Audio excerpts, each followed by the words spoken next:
Good morning everyone. आज हम लोग सेट थ्योरी में law of algebra of sets पढ़ रहे थे, तो उसमें आपको 3 लॉ बता चुके थे। सबसे पहला था आइडेम्पोटेंट लॉ, दूसरा आइडेंटिटी लॉ और तीसरा कॉम्यूटेटिव लॉ। फोर्थ में आज हम लोग सीखने वाले हैं एसोसिएटिव लॉ। एसोसिएटिव लॉ किसको कहेंगे, ठीक है। तो चलिए स्टार्ट करते हैं। यहाँ पे सबसे पहले हेडिंग डाल दीजिए एसोसिएटिव लॉ। एसोसिएटिव लॉ होने के लिए आपको 3 सेट्स का होना जरूरी है। तो देखिए कह रहा है क्या कि union and intersection of 3 given sets are associative law. 3 sets आपका दिया हुआ है, तो उसका आप यूनियन भी निकाल सकते हैं और इंटरसेक्शन भी निकाल सकते हैं। और वो कैसे निकाल सकते हैं, तो यहाँ पे फर्स्ट लॉ में कह रहा है कि ए यूनियन बी और यूनियन सी है। यहाँ पे क्या कह रहा है कि ए और बी का पहले आप यूनियन निकालें और उसके बाद ये दोनों का यूनियन से फिर सी का यूनियन निकाल रहे हैं। ये जो है A union B union C के बराबर होगा। इसका मतलब क्या हुआ कि पहले आप बी यूनियन सी अब निकालिए और उसके बाद ए का यूनियन कर दीजिए, ठीक है। ये दोनों आपका क्या होगा, बराबर होगा, ठीक है। इसी को हम लोग एसोसिएटिव लॉ कहते हैं। ठीक उसी तरह से इंटरसेक्शन में, तो इंटरसेक्शन में क्या कर रहा है, A intersection B intersection C. पहले ए और बी का इंटरसेक्शन निकालिए और दोनों के इंटरसेक्शन से सी का इंटरसेक्शन निकालिए। ये है सो इसके बराबर हो जाएगा। यानी कि पहले आप बी और सी का इंटरसेक्शन निकालिए और ये दोनों का इंटरसेक्शन से ए का इंटरसेक्शन निकालिए। ये दोनों आपका क्या हो जाएगा, इक्वल होगा। अब रह गया इसको प्रूफ करने का। तो प्रूफ आप 3 मेथड से कर सकते हैं। सबसे पहला आपको मेथड बताए थे कि आप क्या करो ना, ए बी सी 3 सेट दिया हुआ है, तो आप ए बी सी डिफरेंट कोई भी आप सेट ले लो खुद से अपने मन से। और ये जो है ना, आप बचपन में इस तरह का चीज आप एसोसिएटिव लॉ पढ़ चुके हैं। वो कैसे, तो यहाँ पे आपको कहा जाए 2 + 3, ठीक है, और +5, बताइए इसका वैल्यू। तो आप क्या करते थे, पहले ब्रैकेट लिखा हुआ रहता है, तो पहले आप क्या करते हैं, ब्रैकेट वाला काम पहले करते हैं। तो यहाँ पे आप क्या करेंगे, 5 और +5, फिर आपका 10 हो गया। इसी चीज को अगर ऐसा लिख दिया जाए कि 3, ये 2 + 3 + 5 और ब्रैकेट यहाँ पे लगा दें। अब इसको जब आप सोल्व करेंगे तो इसको आप कैसे करेंगे, पहले स्मॉल ब्रैकेट वाला का काम पहले करेंगे। तो यहाँ पे आपका हो जाएगा 2 प्लस, और ये कितना हो गया, 5 + 3 8 हो गया। और 8 + 2 करते हैं तो आपका कितना, 8 + 2 आप करेंगे तो आपका कितना हो जाएगा, 10। तो यहाँ पर भी देखिए आपका 10 आया, यहाँ पर भी 10 आ गया। तो यही चीज तो आपका एसोसिएटिव लॉ आप कह रहा है, यूनियन। समझ में आ रहा, तो ये चीज आप लोग है सो कर चुके हैं। जैसे अगर आपको कहा जाए 2 × 3 और यहाँ पे ब्रैकेट लगा दिया जाए और 1 को × 5, आप इसी चीज को इस तरह से भी तो लिख सकते हैं, 2 × 3 × 5 और ब्रैकेट यहाँ पे लगा दिया। अब आपको कहा जाता है कि इसको सोल्व कीजिए, तो आप क्या करते, पहले ब्रैकेट वाला का काम करते। तो यहाँ पे 3 × 2 6 हो गया और × 5, यहाँ पे भी क्या करते, पहले ब्रैकेट वाला का काम करते। तो 3 × 5 आप करेंगे तो 50, यहाँ पे करेंगे तो 6 × 5 कितना हो गया, 30, और यहाँ पर 2 × 15 कितना हो गया, 30। तो देखिए यही आपका एसोसिएटिव लॉ हो गया। यहाँ पे एडिशन और यहाँ पे मल्टीप्लीकेशन। बात समझ में आया। तो ये सब काम हम लोग पहले खुद से करते आ रहे हैं, उसी के लिए एक लॉ बना दिया एसोसिएटिव लॉ। तो इसका बहुत ज्यादा यूज नहीं होता है। और स्टार्टिंग का जो आपका पिछले क्लास में 3 लॉ बताया, कौन कौन सा, आइडेम्पोटेंट लॉ, आइडेंटिटी लॉ और कम्यूटेटिव लॉ। और आज फोर्थ में हम लोग पढ़ने सीखने जा रहे हैं एसोसिएटिव लॉ। तो इसका बहुत ज्यादा यूज नहीं होता है, लेकिन आप सीखिए।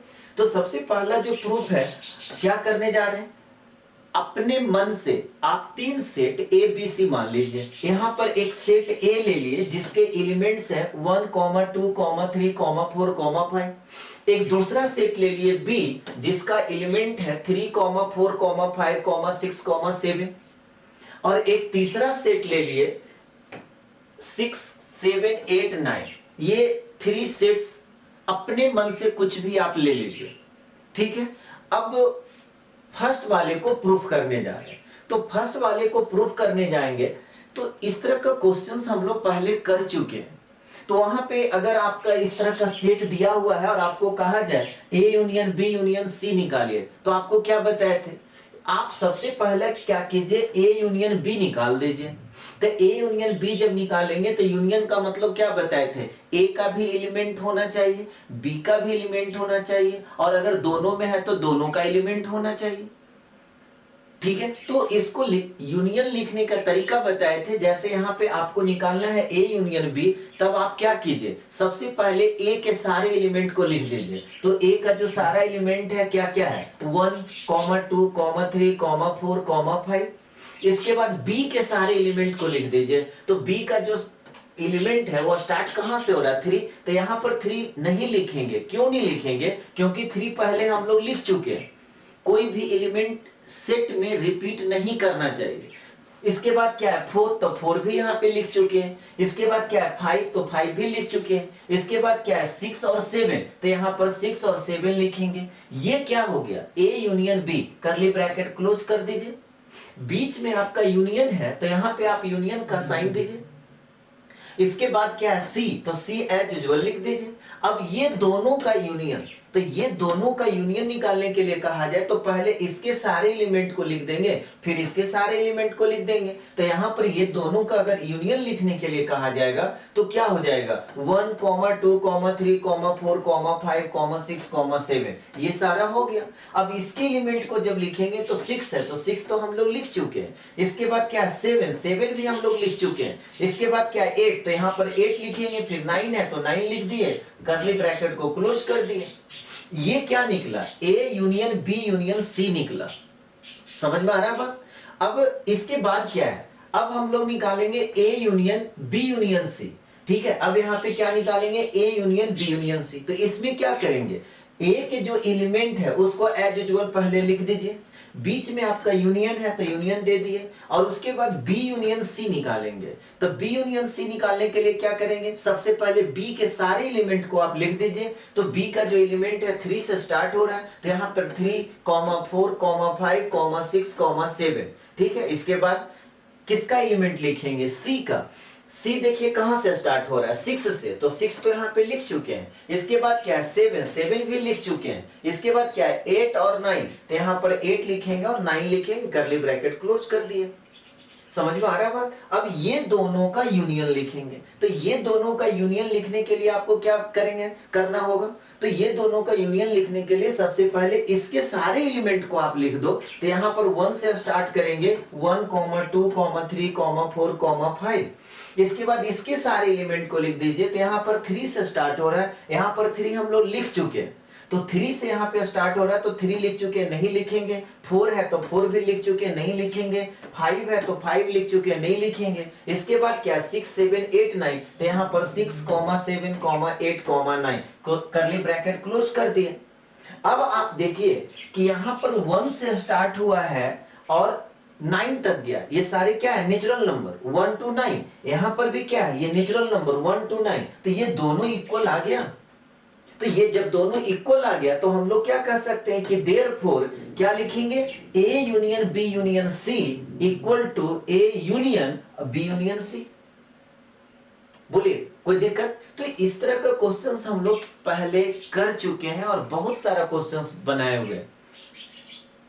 बोलिए किन्हीं को कोई दिक्कत? तो सबसे पहला मेथड तो ये हुआ कि आप अपने मन से क्या कीजिए कि डिफरेंट आप सेट मान लीजिए और उसके बाद आप दिखा दीजिए कि दोनों इक्वल है।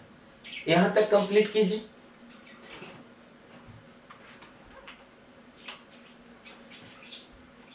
यहां तक सभी लोग कंप्लीट कर लिए। अब इसी को हम लोग सेकेंड मेथड से कैसे बनाएंगे, ठीक है? तो सेकेंड मेथड से बनाने के पहले, ठीक है, सेकेंड मेथड से हम लोग इसको कैसे बनाएंगे, तो इसके लिए दो चीज आपको फिर जानना होगा। वो दो चीज क्या जानना होगा? सबसे पहला बात आपको बताए थे ए यूनियन बी। ये जिनको दिक्कत है तो लेक्चर नंबर 16 जाकर के देखिए।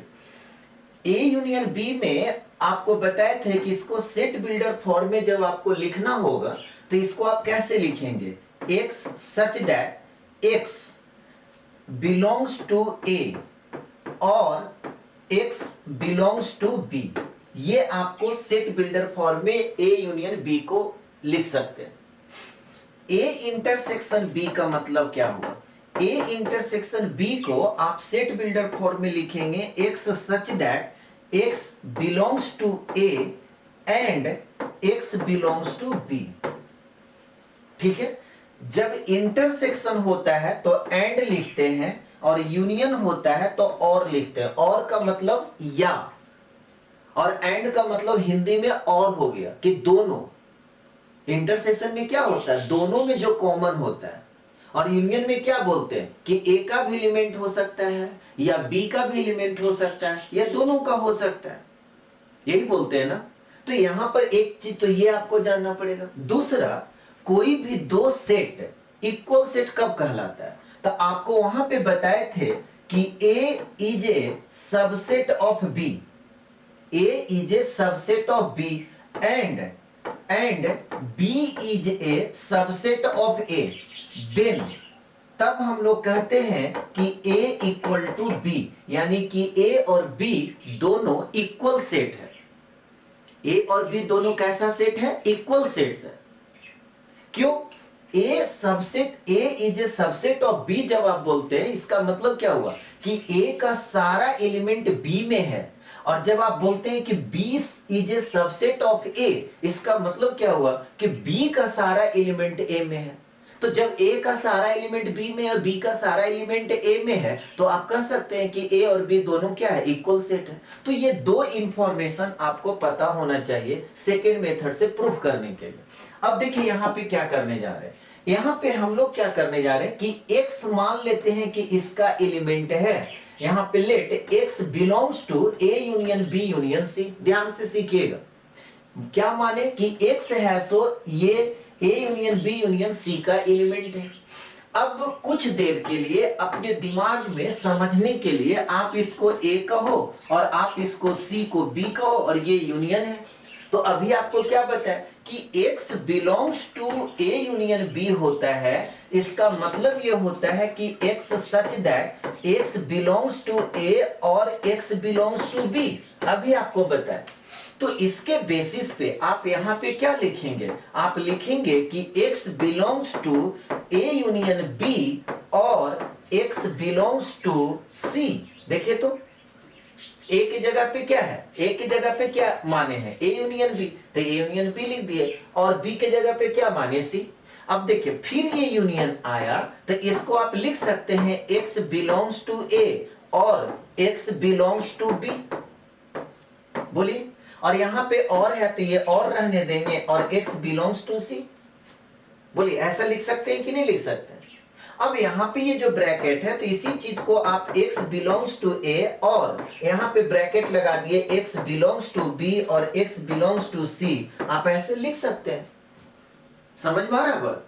तो इसी को सिस्टमेटिक देखिए यहाँ पे लिख रहे हैं। यहाँ पे क्या लिखेंगे? यहाँ पे लिखेंगे कि if and only if x belongs to a union b, और यूनियन के जगह पे क्या लिखते हैं? और, तो यहाँ पे और लिखेंगे x बिलोंग्स टू c। यहां पर देखिए A यूनियन B फिर आ गया, तो इसको फिर अलग से तोड़ेंगे तो इफ एंड ओनली इफ क्या लिखेंगे? x बिलोंग्स टू A और x बिलोंग्स टू B। और यहां पर ये जैसे लिखा हुआ वैसे लिख दिए और x बिलोंग्स टू C। अब क्या करते हैं? इफ एंड ओनली ये जो ब्रैकेट है ना यहां से लगाते हैं, तो इसको लिखेंगे x बिलोंग्स टू A और फिर ब्रैकेट देंगे x बिलोंग्स टू B और x बिलोंग्स टू C। इससे कोई फर्क नहीं पड़ेगा। आप ब्रैकेट यहां पे लगाइए या ब्रैकेट यहां पे लगाइए, उससे कोई फर्क नहीं पड़ेगा। अभी आपको बताए भी थे। तो अब देखिए तो ये आपका इफ एंड ओनली ये जैसे वैसे लिख रहे हैं x बिलोंग्स टू a और, अब ये दोनों को बताइए तो बीच में और है तो इस चीज को आप क्या लिख सकते हैं? इस फॉर्म में, ये दोनों को इस फॉर्म में क्या लिखेंगे? x belongs to b union c, x belongs to b union c। और देखिए अब क्या कह रहा है? x a का एलिमेंट है और ये बोल रहा है कि x b यूनियन c का एलिमेंट है। नहीं, अब बीच में क्या है? और है, तो इसको आप लिख सकते हैं if and only if x belongs to a union अब b union c, a union b union c। बोलिए, लिख सकते हैं ऐसा? तो इससे क्या मिला मेरे को इससे ये मिला, हम लोग माने थे कि x है सो इसका एलिमेंट है, और क्या ला दिए कि x है सो इसका एलिमेंट है। समझ में आ रहा बात? x है सो इसका एलिमेंट है और x इसमें भी है, तो इसका मतलब क्या हुआ कि ये इसका सबसेट होगा। के पीछे मकसद ये था कि यहां से हम लोग कह सकते हैं कि therefore A union B union C is a subset of किसके? A union B union C। अब इसी का उल्टा, अभी हम लोग x माने थे कि इसका एलिमेंट है, अब क्या करेंगे, x मान लेंगे इसका एलिमेंट है और ला देंगे कि x इसका भी एलिमेंट है। समझ में आ रहा बात? तो यहां पे अब उतना लिखने का जरूरत नहीं है, डायरेक्ट आप यहां पे सिमिलरली कर दीजिए कि सिमिलरली इसी तरह से जिस तरह से यहां पे प्रूफ किए हैं आप उसी तरह से प्रूफ कर सकते हो कि A union B union C is a subset of A union B union C। तो ये इसका सबसेट है और ये इसका सबसेट है, इसका मतलब क्या हुआ कि ये दोनों इक्वल होगा। अभी बताए थे ये इसका सबसेट है और ये इसका सबसेट है, इसका मतलब क्या होगा कि इसके सारे एलिमेंट इसमें हैं और इसके सारे एलिमेंट इसमें हैं। तो ये तभी पॉसिबल है कि जब दोनों इक्वल सेट्स होंगे, तो हम लोग कह सकते हैं कि हेंस, ठीक है, दिस इक्वल टू दिस, ठीक है, A union B union C equal to A union B union C। तो एक मेथड तो ये हुआ। तीसरा मेथड क्या है? तीसरा मेथड आप इसको वेन डायग्राम से भी प्रूफ कर सकते हैं। तो पहले दोनों को, ये दोनों मेथड से हम लोग प्रूफ कर लेते हैं, उसके बाद वेन डायग्राम देखेंगे। यहां तक कंप्लीट कीजिए।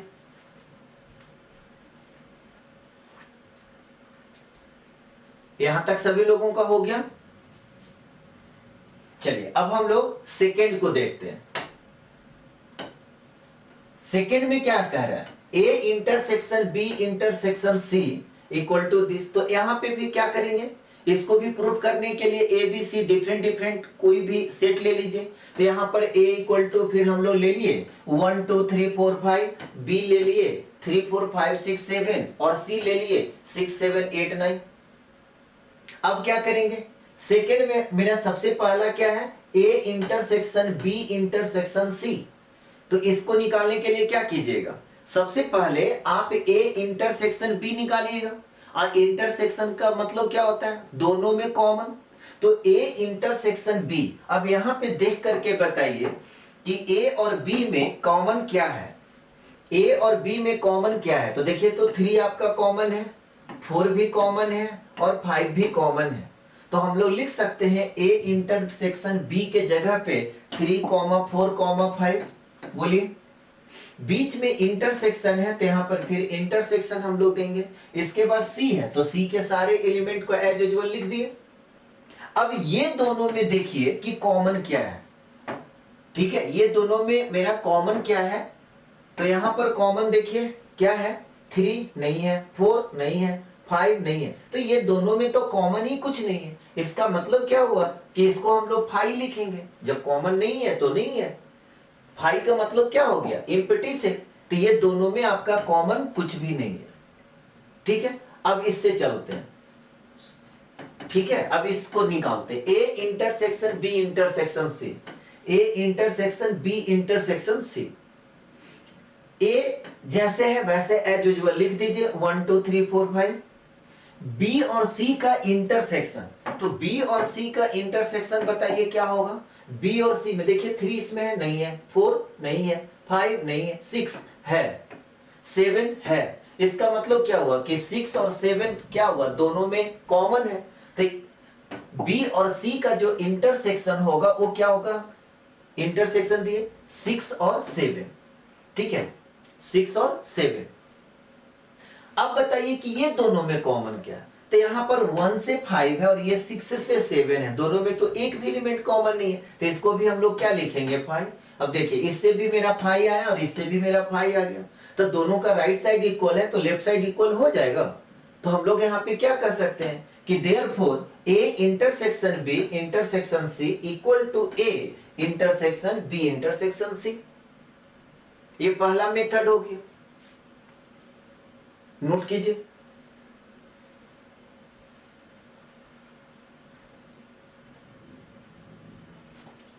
यहां तक कंप्लीट कर लिए।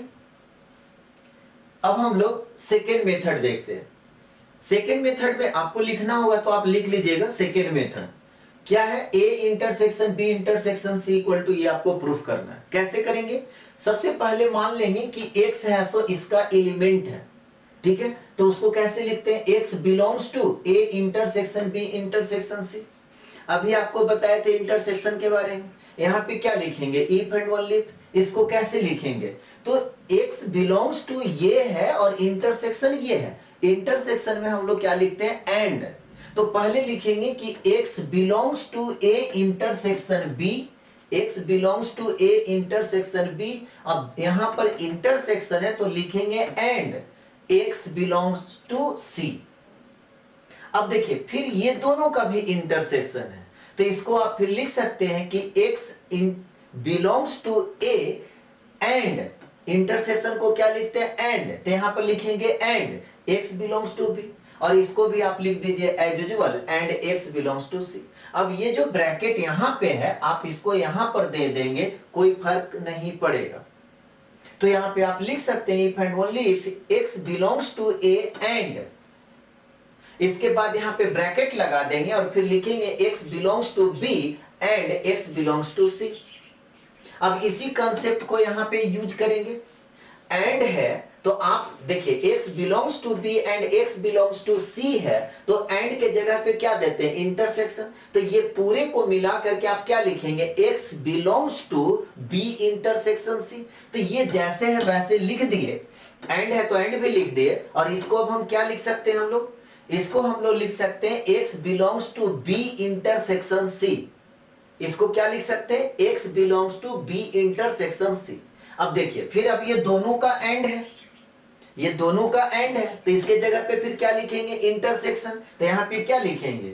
If and only if x belongs to a intersection b intersection c। तो इससे क्या प्रूफ हुआ? इससे ये प्रूफ हुआ कि x है सो इस सेट का एलिमेंट था और x है सो इस सेट का एलिमेंट है। तो x है सो इसमें भी है और इसमें भी है तो आप कह सकते हैं ना कि ये जो है इसका सबसेट है। इसके सारे एलिमेंट इसमें आ गए तो कह सकते हैं कि ये इसका सबसेट है। तो यहां पे हम लोग कह सकते हैं कि therefore a intersection b intersection c is a subset of a intersection b intersection c। बोलिए ठीक इसी का उल्टा आप साबित कर सकते हैं कि ये इसका सबसेट है। अभी हम लोग माने थे कि x बिलोंग्स टू दिस, अब क्या करेंगे? x बिलोंग्स टू इसका मान लेंगे और इसको साबित कर देंगे। तो उतना करने का जरूरत नहीं होता है। ऐसा नहीं कि अगर आपको प्रूफ करने के लिए कहा जाए तो दोनों को निकालेंगे तभी आपको फुल मार्क्स मिलेगा, ऐसा नहीं, ठीक है? वहां पे आप सिमिलरली जैसे यहाँ पे बताया जा रहा है आप वहां पर भी सिमिलरली आप लिखिए और सीधा लिख दीजिए। क्या लिखिएगा? कि ये है सो इसका सबसेट है, यानी कि a intersection b intersection c is a subset of, क्या हो जाएगा? a intersection b intersection c। तो देखिए क्या हुआ, ये इसका सबसेट है और ये इसका सबसेट है तो हम लोग कह सकते हैं कि ये दोनों इक्वल सेट्स है। तो यहाँ पे हम लोग लिखेंगे कि hence this equal to this. तो यही आपको है सो प्रूफ करना था, ठीक है? यही आपको प्रूफ करना था। तो दोनों को आप दो मेथड से दिखा दिए। अब इसी में कहा जाता है कि इसका वेन डायग्राम से दिखाइए कि दोनों इक्वल है। तो वेन डायग्राम इंपॉर्टेंट है, पहले भी आपको सिखा चुके हैं कि डिफरेंट डिफरेंट सेट्स होता है तो उसका वेन डायग्राम हम लोग कैसे लिखते हैं, बनाते हैं। चलिए यहां तक जल्दी से कंप्लीट कीजिए।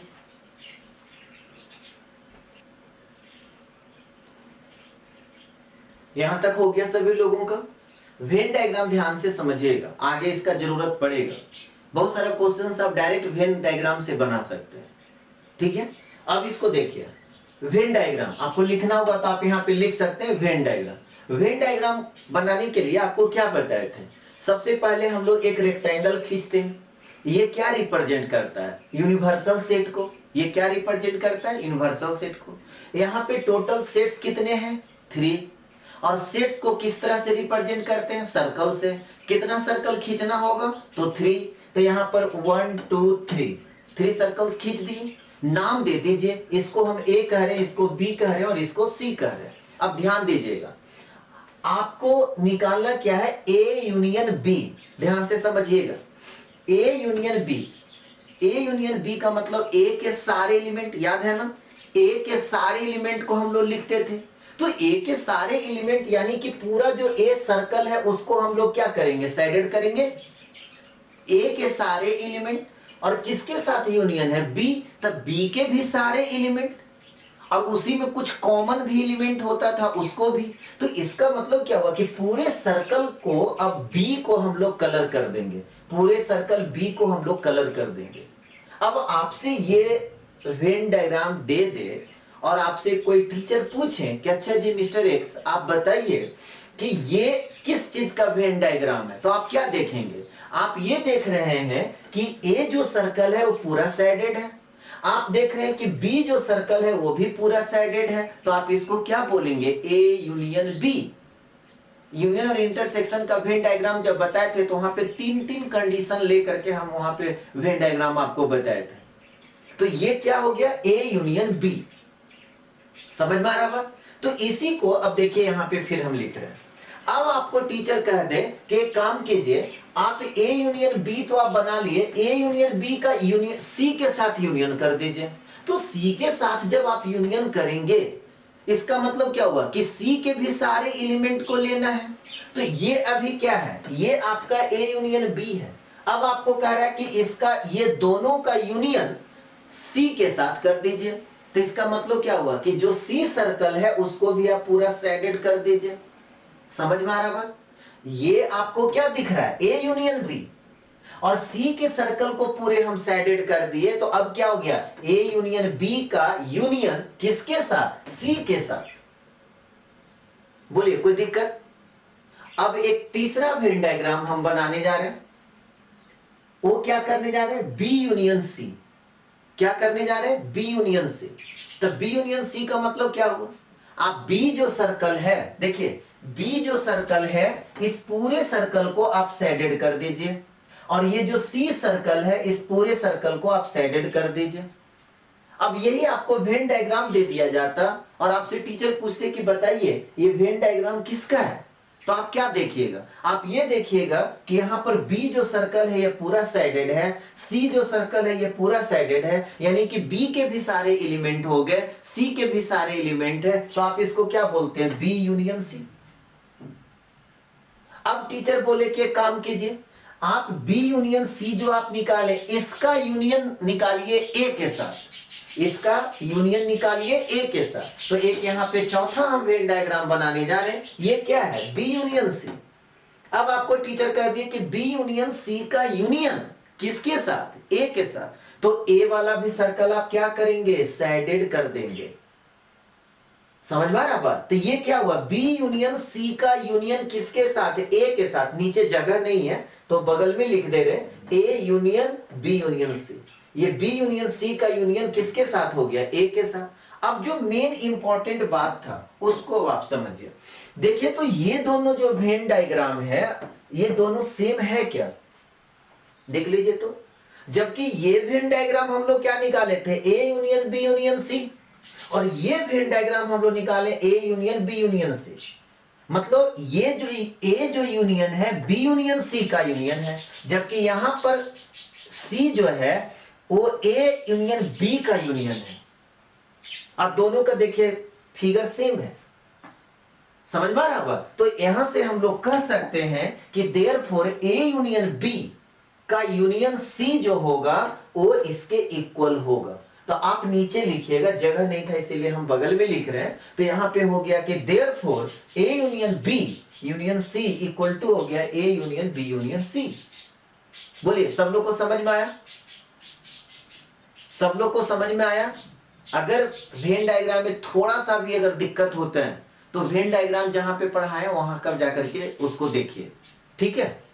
चलिए इसको जल्दी से कंप्लीट कीजिए।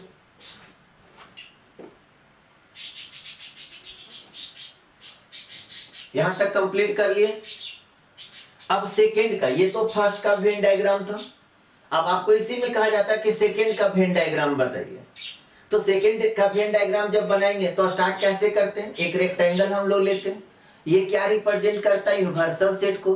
तो बताए थे कि कॉर्नर में आप यू लिख दीजिए। इसके बाद सेट को जो रिप्रेजेंट करते हैं सर्कल से, यहाँ पे कितने सेट्स हैं? 3 सेट्स हैं, तो 3 सर्कल आप बना दीजिए। नाम दे दीजिए, इसको ए कह रहे हैं, इसको बी कह रहे हैं और इसको सी कह रहे हैं। अब आपसे कहा जाए ए इंटरसेक्शन बी, तो ए इंटरसेक्शन बी का मतलब आप क्या समझते हैं? ए इंटरसेक्शन बी का मतलब समझते हैं ए और बी में कॉमन, ए और बी में आपका कॉमन क्या है? तो देखिए, तो ए और बी में कॉमन ये वाली पार्ट है, देखिए तो ए और बी में यही वाली पार्ट है, सो आपका क्या है? कॉमन है। तो अगर आप इस तरह से शेडेड कर देते हैं तो ये क्या कहलाएगा? ए इंटरसेक्शन बी, यानी कि ए और बी में यही वाली पार्ट है, सो कॉमन है। आप इसको शेडेड नहीं कर सकते, इसको शेडेड नहीं कर सकते, इधर शेडेड नहीं कर सकते, ठीक है? या अगर आपका वेन डायग्राम ऐसा दिया हुआ है और आपसे कोई अगर पूछ दे कि बताइए ये किसका वेन डायग्राम है, तो आप क्या देखेंगे? आप ये देख रहे हैं कि ये जो शेडेड पार्ट है, जब भी सवाल होता है ना, तो वो शेडेड पार्ट के बारे में पूछा जाता है। अब आपको कहा गया कि ये किसका वेन डायग्राम है, तो जो शेडेड नहीं आप उसको देखिएगा तो गलत हो जाएगा। आपको क्या देखना है? Shaded part. तो शेडेड पार्ट कौन है? ये ए और बी का जो कॉमन पार्ट है। तो जब कॉमन पार्ट है तो उसको हम लोग क्या बोलते हैं? इंटरसेक्शन। तो यहाँ पे हम कहेंगे कि ये ए इंटरसेक्शन बी का वेन डायग्राम है। अब इसी चीज को देखिए, फिर यहाँ पे लिख दिए, दोनों सेम है। अब आपको कहा जाए कि सी के साथ ही इंटरसेक्शन करा दीजिए, ये दोनों का इंटरसेक्शन सी के साथ करा दीजिए। इसका मतलब क्या हुआ कि ए इंटरसेक्शन बी जो आया, जितने भी सारे एलिमेंट, अब सी के साथ जब इंटरसेक्शन कराएंगे तो सी और ए इंटरसेक्शन बी में दोनों में कॉमन क्या है? तो दोनों में जो पार्ट कॉमन है वो देखिए तो ध्यान से, अभी आपका ए इंटरसेक्शन बी है और आपको कहा गया आप सी के साथ इंटरसेक्शन, तो सी के साथ इंटरसेक्शन, सी तो इतना ही ना कॉमन हो रहा है। देखिए तो बोलिएगा सर ये नहीं हो सकता, नहीं हो सकता। क्यों? क्योंकि ये जो पार्ट है ये ए और सी का इंटरसेक्शन है, ए बी का इंटरसेक्शन नहीं है। ये जो पार्ट है ये बी और सी का इंटरसेक्शन है, ए बी और सी का इंटरसेक्शन नहीं है। यानी कि ए और बी का जो इंटरसेक्शन है उसका सी के साथ जो इंटरसेक्शन होगा सिर्फ ये वाली पार्ट होगा। इसका मतलब क्या हुआ कि ये जो शेडेड है इसको हम हटा देंगे। समझ में आ रहा है? ये जो पार्ट शेडेड है, ये जो पार्ट शेडेड है इसको आप हटा दीजिए। समझ में? अभी क्या है? अभी ए इंटरसेक्शन बी है और इस पार्ट को जब हम हटा दिए तब क्या हो गया? ये आ गया ए इंटरसेक्शन बी का इंटरसेक्शन किसके साथ? सी के साथ। समझ में आ गया बात? अब हम लोग एक तीसरा डायग्राम बनाते हैं। तीसरा, चलिए आपको फिगर से ही देख करके आपको बताना है कि किसका वेन डायग्राम। इस पार्ट को शेडेड करते हैं। चलिए बताइए, ये जो वेन डायग्राम है वो किसका वेन डायग्राम है? तो आप क्या देख रहे हैं? आप देख रहे हैं कि ये बी जो सर्कल है और सी जो सर्कल है उसका कॉमन पार्ट है। समझ में आ रहा बात? अब कोई स्टूडेंट को लगता होगा कि सर ये जो शेडेड है ये तो ए का भी तो कॉमन है।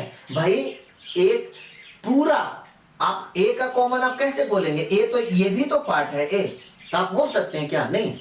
कॉमन का मतलब क्या होगा कि ये पूरे पार्ट है, सो बी जो शेडेड है, जो शेडेड पूरा पार्ट है वो किसमें किसमें है? तो बी और सी में है। तो आप कहेंगे कि ये बी इंटरसेक्शन सी का वेन डायग्राम है। समझ में आ रहा बात? अब इसी चीज को यहां पे फिर लिख रहे हैं। ये भी किसका डायग्राम है? B intersection C. किसका है? B intersection C. और अब आपको कहा जा रहा है कि बी इंटरसेक्शन सी जो है उसको ए के साथ इंटरसेक्शन करा दीजिए। तो ए के साथ जब इंटरसेक्शन कराएंगे तो देखिए तो ये जो कॉमन पार्ट है इसमें ए कहां पे आ रहा है? तो ए है, तो ये वाली पार्ट आ रहा है, छोटा वाला। इसका मतलब क्या हुआ कि इस पार्ट को मेरे को अब हटाना पड़ेगा। इस पार्ट को क्या करना पड़ेगा? हटाना पड़ेगा। तो इसको हटा दीजिए। अब आपसे पूछा जाए कि अच्छा जी बताइए ये किसका वेन डायग्राम है, तो ये जो वेन डायग्राम था वो बी इंटरसेक्शन सी का, और इसको आप क्या किया, हटा दिए, तो अब क्या हो गया, बी इंटरसेक्शन सी का जो इंटरसेक्शन है किसके साथ हो गया, ए के साथ हो गया। अब देखिए इसको देखिए और इसको देखिए, कुछ दिख रहा है, दोनों सेम आ गया, दोनों डायग्राम क्या हो गया, सेम आ गया। तो हम लोग कह सकते हैं कि दिस इक्वल टू दिस। तो यहीं पे बगल में लिख दे रहे हैं, नीचे जगह नहीं है, आप लोग नीचे लिखिएगा कि therefore A intersection B intersection C equal to A intersection B intersection C. बोलिए कोई दिक्कत?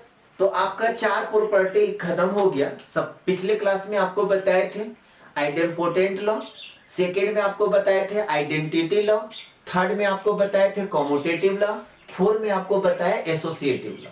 नेक्स्ट क्लास में हम लोग देखेंगे डिस्ट्रीब्यूटिव लॉ, जो कि बहुत ही इंपॉर्टेंट है और हमेशा जरूरत पड़ेगा सेट थ्योरी में। ठीक है, चलिए आज क्लास यहीं पे समाप्त कर रहे हैं और इसी उम्मीद के साथ विदा लेते हैं कि आज का दिन आपका अच्छा बीते और आने वाला कल आज से और अच्छा बीते। Have a nice day, thank you.